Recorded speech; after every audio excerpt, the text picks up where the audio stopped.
and say, I'm proud of all of my children. And that, beyond anything, as a child of that type of mother, I can stand here or sit here and say it definitely has an effect on how I am and how I look at other people in life. And to hear people say things like, oh, you're 22, how far are you in college? Or, oh, your sister's 21, why isn't she out of the house? And my response is, because every individual person is different, and I'm proud now to be me, no matter where I am in my life, sitting here now at the Women's Economic Forum in India, and now I can say, you know, I'm very positive in my living and how I see people, and I don't judge people because my mother doesn't judge us. So I am thankful for mothers that stand there and they're powerful, because it really does affect their children. I can voice that. I can tell you that I learned my lesson a very hard way. You know, I have two girls, and although my parents are very indulgent parents, sorry, and they brought me up very well rounded and all. And but after marriage, my husband is in the army, discipline, and I became a teacher. Again, a lot of discipline has to be there in the house, punctuality, this, that, organized and things. My first daughter was born, and like he an army officer, me a teacher, totally child focused, that you have to do this, you have to conform to family, everything and all that. And really I feel that I suppressed her, feelings and impulses and everything, But she's a very sweet child. She listened to me, everything happened and all that. Then I was sent to Kuwait, then the children stayed behind. This girl, I get a letter from my elder daughter when she was 18. That, Mom, I have seen some Shah Rukh Khan's movie or something, some movie she saw. I want to join films. And I didn't know what to do, because I would never allow her to join films and all. I thought I had to cut short my deputation there and get back and, just brainwash her. But I couldn't do that, my responsibility and all. But every day I was writing to her, just brainwashing her that no matter what happens, you are not going to join films. Very creative by nature. And she did very well in school, and she did very well in college. She did MBA and all that very well. She got a job and things like that. Now I come to my second daughter, who's 3 years old. Now I couldn't be so focused, because I have 2 of them now. And this girl was wild. The elder one was very good in studies, and she was just the opposite. She never, passed her class without plugging into 3 subjects. Every time retest, till she reached 10th, that is board examination. Sure enough, we plugged in maths. And my husband was here, he didn't know what to do, so I took her to Kuwait. DPSV opened in Kuwait, and principal was my friend, so pura focus on her. We made her do her maths, with 51 marks, in spite of all of them, focusing on her. Then came 12th. And now I was very worried, 12th mein kya hoga, and things like that.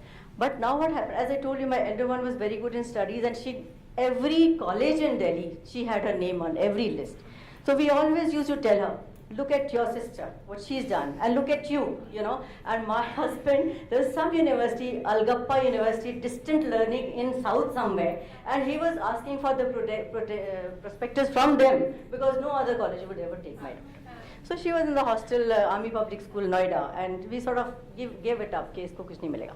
I don't know how she surprised me by getting 83% marks. You can imagine, the one who's not clearing any class without plugging. I put her in college, and she goes to the same college as my elder daughter. Because she was, she was into sports and all that. With that 83% marks in sports quota, she got admission in the same college. She said, Mom, what is the difference? Your daughter studied all her life, I didn't, but we both are in the same college. Okay, fine, so far so good. In her second year, we were in Kuwait, and she writes to me, Mom, I'm coming to Kuwait. I said, my dear, till I give you a visa, you can't come. So she said, I'm coming, because she went for an interview for this Kuwait Airways. People came to India for interviews, and all these college girls, JMC and all, they would go just for the heck of it. She got selected, and she said, I don't need your visa. I'm coming on training. They are giving me the visa. So she lands up in Kuwait Airways, and she's an air hostess. That's what she wanted to do in her life. So I said, "Theek hai, air hostess ban gaye, beyond that what?" Then she gets married. Now she knows that I cannot fly, because the child will also come after a year or so. Then she takes a ground job on her own merit. She has some exam she had to appear for. She qualifies in that. She comes to this Kuwait Airways D9, very prestigious this thing. And within 4-5 years after her marriage, she has risen to Inspector Flight Services, Kuwait Airways. and my elder one is lagging behind. And today I really feel guilty. Sometimes I am on the verge of tears that I should have allowed my elder daughter to do whatever she wanted to. I made her do MBA. She joined Siemens in Kuwait, but her heart is not there. Her first book is published today. She's in that creative field, chicken curry. First book is published by Mascot, books. But she's more into that. But she's forced to go to office in the morning every day, whereas a younger one is enjoying her life, with everything, because she was left free to make her choices. The elder one could not make her choices because I would always say no to whatever she's told me. So I have learned my lesson a hard way. Now I can talk, but now I'm trying, to do what I ask my elder daughters. Whatever you want to do, I can, support you. She says, Mom, it's too late. Mrs. Pasi, I'll just say that there are a lot of reasons for mothers to feel guilty for every small thing, every illness that the child has, every cough and cold, we start feeling guilty. Humne inko thanda pani pila diya, So we have a lot of reasons to feel guilty, but I don't think that's really the answer. The answer is to take the learning. We are also growing mothers. As they're growing children, we were not trained to be mothers. So every day with the child, we are supposed to, and each child is different. So we are supposed to accommodate ourselves. So we are growing every day. I'm learning from so many mothers here. So, but I wouldn't feel guilty. Yeah. I'm a great fan of what Dr. Abdul Kalam said. Every child is born unique, and every child wants to be unique. But we all try everything possible to make him look like others around us. Yeah. On the guilt subject, just for a moment, I know you have a question back there. I don't want to interrupt, but while I'm just on that topic, one thing in America that we're hugely divided on, or that we're just kind of learning on, is circumcision. So you have a major, like a lot of people are just doing it, and then others aren't. Personally, I have two sons. I have one who is and one who isn't. But I did the best that I could with the knowledge I had at the time. So when I'm talking about it now, I've written an article on it, and it reaches a lot of people, because it's a very hard thing for, I think, women to weigh in on, because you'll get very passionate responses from men. And so when your man is like, no, we're definitely doing this, women feel like, how can I even, say anything? Or they feel like, well, he is, so we have to do it to our son, or my first son was, and so now we have to do it again. But when I did my first, I just thought that's what you did. Nobody informed me. Nobody told me this was even a choice. I just was like, oh, of course, yeah, we're doing that. You didn't have a doula. I didn't have a doula, I know. Well, and then, so my children are much different in age. My oldest is almost 19, and my youngest is 6. And so I learned so much at that time. I knew so much more. I was a doula by that time, so I was informed. I had the information. And we can only do the best that we can with what we've got in that moment. And so the guilt, we just can't allow that, because we're all just trying. I think innately every single one of us just wants to do it. And so when we make a decision that we find out later maybe wasn't the best, you found that out because you learned. And so that's the gift, and then that becomes what we can teach our children.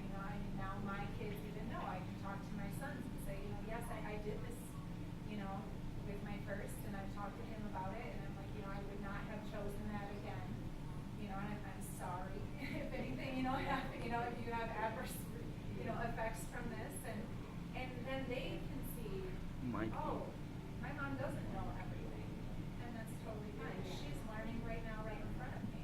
I think a lot of it comes down to accountability and just owning our mistakes and saying, you know what, I did the best I could. I grew up with my oldest. I was 16. I was a baby too, and so there's a lot of forgiveness for the self. I think that is involved in all of it too. Yeah, so don't feel guilty. I'm doing good. Sorry, how to get it. Oh, no, it's actually, I've been married for, I think, 16, 17, 18 years. I don't remember. Long time. Yeah, but I chose not to be a mother. So does that make me less of a contributor to this world? Can I answer? Yes. You are still a Mike, creator. Mike. You know, I think we all have that mother aspect. Every time you reach out to a person and you're like, are you okay? You know, every time that you create anything, those are your babies. Yeah, I create gardens and I Right. live with about 12 dogs. See, you're a mother. Women innately nurture. We kind of can't help it. I mean, I'm sure there's a few exceptions. There's always And exceptions. also, it's not because I don't like children. I do love them as long as they are others. Oh, there's plenty of people on the planet. So I think that there needs to be some people who are like, no. You know, I mean, we're way overpopulated as it is. So, you know, and I get that flack all the time back home because I'm very pro-choice. And people are like, well, why would you be pro-choice if you're a doula? And I'm like, I don't want to force people to have a baby just so I can be their doula. You know, that doesn't make sense to me. You know? Yeah. Well, and I mean, a woman who doesn't want her baby is probably not going to hire a doula anyways, you know, but it's just, I just feel like always women are creating, you know, this is our creation center. It doesn't have to be a baby. You know, it's so many other things, and it's so many things you give birth to on a daily basis. I just gave birth to that speech right in front of all of you.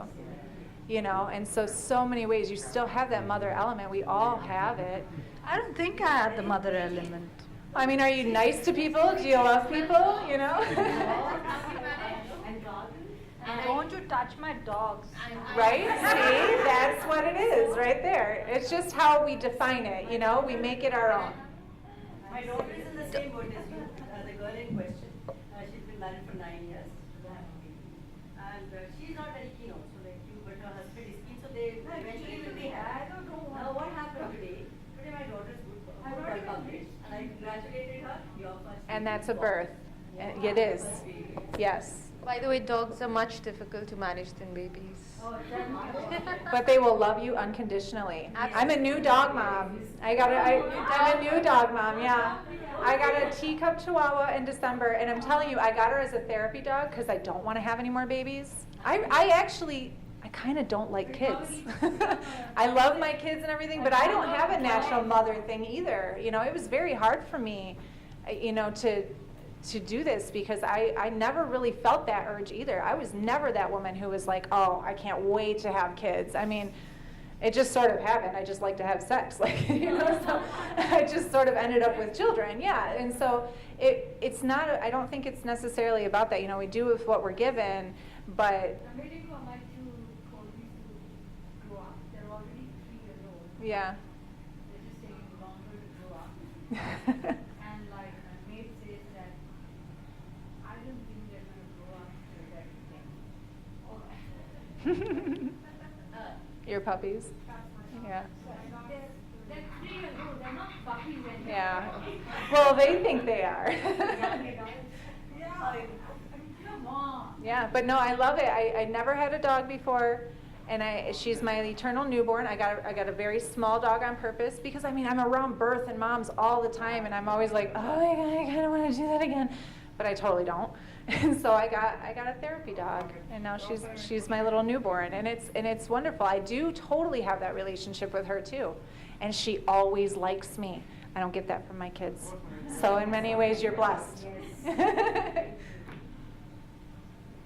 that answer? So what about